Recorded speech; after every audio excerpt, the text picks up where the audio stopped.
ఇవాళ రేపు ప్రతి ఒక్కరు కూడా పాలసీ తీసుకోవాలి. ఎస్పెషల్లీ టర్మ్ పాలసీ అంటే లైఫ్ రిస్క్ పాలసీని తీసుకోవాలి. ఒక్కసారిగా కుటుంబ యజమాని అకస్మాత్తుగా చనిపోతే కుటుంబంలో ఉన్న వాళ్ళందరూ కూడా రోడ్డు పడకుండా ఉండడం కోసం టర్మ్ పాలసీ అనేది మ్యాండేటరీ. సో ఈ నేపథ్యంలో రకరకాల కండిషన్స్ అయితే వస్తున్నాయి. అయితే ఇక్కడ మనం ఒకసారి హెడ్డింగ్ చూడొచ్చు, పెన్షన్ కోసం చనిపోయిన అమ్మలా వేషం వేసి. ఇక్కడ ఒక వ్యక్తి అవతారం ఎత్తాడు, చనిపోయిన తల్లి మాదిరిగా వేషం వేసుకొని ఆమెకు రావాల్సిన పెన్షన్ పొందడం మొదలుపెట్టాడు. అనుమానం వచ్చిన అధికారులు అతనికి కదలికల దృష్టి సారించగా వ్యవహారం బయట మొత్తంగా $93,000 మోసం జరిగినట్టు గుర్తించారు. అంటే ప్రస్తుతానికి ఇది మన దగ్గర కాదు, ఉత్తర ఇటలీలో జరిగింది ఈ సన్నివేశం. బోర్గో వర్జీలాకు చెందిన ఒక వ్యక్తి గతంలో నర్సుగా పనిచేసేవాడు. అతని తల్లి గ్యాజ్రియాలో డాల్ ఒగ్లియా 3 ఏళ్ల క్రితం మరణించింది. అప్పటికీ ఆమె పెన్షన్ మాత్రం అడగలేదు. అయితే ఆమె కుమారుడు దాని క్రమంగా అందుకుంటున్నాడు. ఈ క్రమంలో ఇటీవల ఆమె ఐడి కార్డు రెన్యువల్ కోసం స్థానిక రిజిస్టర్ ఆఫీస్కి వెళ్ళి, అంటే మన దగ్గర కూడా చాలా దగ్గర ఇన్సూరెన్స్ సంబంధించి ఇలాంటి ఇష్యూస్ జరిగాయి. ప్రపంచవ్యాప్తంలో అన్ని దగ్గర జరుగుతాయి. కాకపోతే ఇక్కడ ఈ ఫోటో చూస్తే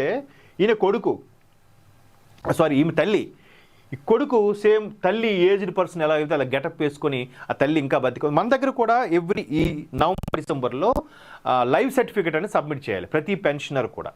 సబ్మిట్ చేస్తే ఏమవుద్దంటే, ఇదేంట్రా చాలామంది మా పెన్షన్ మాకు ఇవ్వడానికి మేము బతికే ఉన్నామని చెప్పాలంటే ఆబ్వియస్లీ సడన్గా ఏమైనా జరగచ్చు. సో అలాంటప్పుడు చాలామంది, నాకు తెలిసి ఒక మిత్రుడు తాలూకా ఫ్యామిలీ వాళ్ళు, ఆ తండ్రి ఆల్మోస్ట్ నవంబర్లో లైఫ్ సర్టిఫికేట్ ఇచ్చాక డిసెంబర్లో ఇప్పుడు చనిపోయాడు.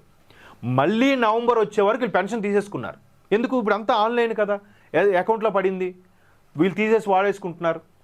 మళ్ళీ నవంబర్ వచ్చేసరికి లైఫ్ సర్టిఫికేట్ ఇవ్వలేదని డిసెంబర్లో పెన్షన్ ఆపారు, డిసెంబర్లో జనవరిలో. అప్పుడు చర్చిలోకి వెళ్తే ఏంటి జరిగింది చర్చిస్తే అప్పుడు డిసెంబర్లోనే చెప్పారు సంవత్సరం పాటు వీళ్ళు పెన్షన్ తీసుకుంటున్నారని. సో వాళ్ళు మొత్తానికి ఆయన చనిపోయిన తర్వాత దహన సంస్కారాలకు ఇచ్చే ఖర్చులు ఇవన్నీ పోను, తిరిగి మీరే ఒక 6 నెలల పెన్షన్ ప్రభుత్వానికి కట్టాల్సిందంటగా వాళ్ళు ఇచ్చారు. మీరు చెప్పలేదు కాబట్టి మీరు కాంప్రమైజ్ కడితే ఓకే, మీరు కేసు వేయాల్సి వస్తుందని కూడా అధికారులు హెచ్చరించడం జరిగిందంట. మన దగ్గర కూడా చాలా జరుగుతుంటాయి. సో ఇక్కడ ఈయన మాత్రం తల్లి చనిపోయిన తర్వాత కూడా ఈ విధంగా మేనేజ్ చేసి మొత్తానికి లైఫ్ సర్టిఫికేట్ టైంలో అడ్డంగా దొరికిపోయాడట.